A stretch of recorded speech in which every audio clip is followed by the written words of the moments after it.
Hi friends, ఈరోజు మీకు చూపించిపోయే recipe ఏంటంటే క్యాబేజీతో పనసపొట్టుల కూర లాంటి టేస్ట్ వచ్చే కూర అనమాట. ముందుగా క్యాబేజీని అలా పనసపొట్టులాగా చేసుకోవాలి, తరుక్కోవాలి. తరిగిన తర్వాత క్యాబేజీని ఒక 10 మినిట్స్ ఉడకనివ్వాలన్నమాట మెత్తగా. అలా ఉడికిన తర్వాత ఒక చిల్లులు బొట్టులో వేసేసుకుని ఉంచుకోవాలి.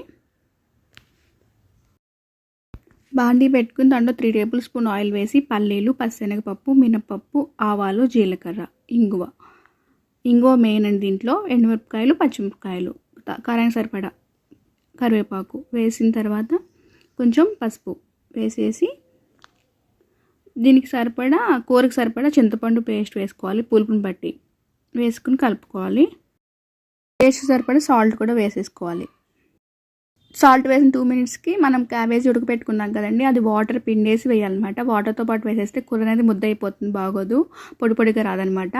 సేమ్ అలా వేసిన తర్వాత ఒక 5 మినిట్స్ ఉంచేసి స్టవ్ ఆఫ్ చేస్తే ఎంతో టేస్టీ అయిన పనసపొట్టు కూర లాంటి క్యాబేజీ కూర రెడీ అయిపోతుంది. సేమ్ పనసపొట్టు కూర టేస్ట్లోనే ఉంటుందండి. మనకి పనసపొట్టు కూర అన్ని వేళ దొరకదు కాబట్టి ఇలా ట్రై చేసుకోండి.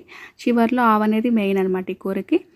ఆవాలు మెత్తగా నూరేసి ఆ పొడిని కొంచెం ఆయిల్ కలిపేసి పెట్టాలండి. కూర చల్లారిన తర్వాతే పెట్టాలి అవనేది, అప్పుడు టేస్ట్ చాలా బాగుంటుంది. అంతే, ఎంతో టేస్ట్ అండ్ పనసపొట్టు కూర రెడీ. ఈ వీడియో కనుక నచ్చినట్టయితే ప్లీజ్ ఒక లైక్ చేసి నా ఛానల్ ఇంకా సబ్స్క్రైబ్ చేయకుండా చూస్తున్నారు, ప్లీజ్ సబ్స్క్రైబ్ చేయండి. ఓకేనా ఫ్రెండ్స్, బాయ్.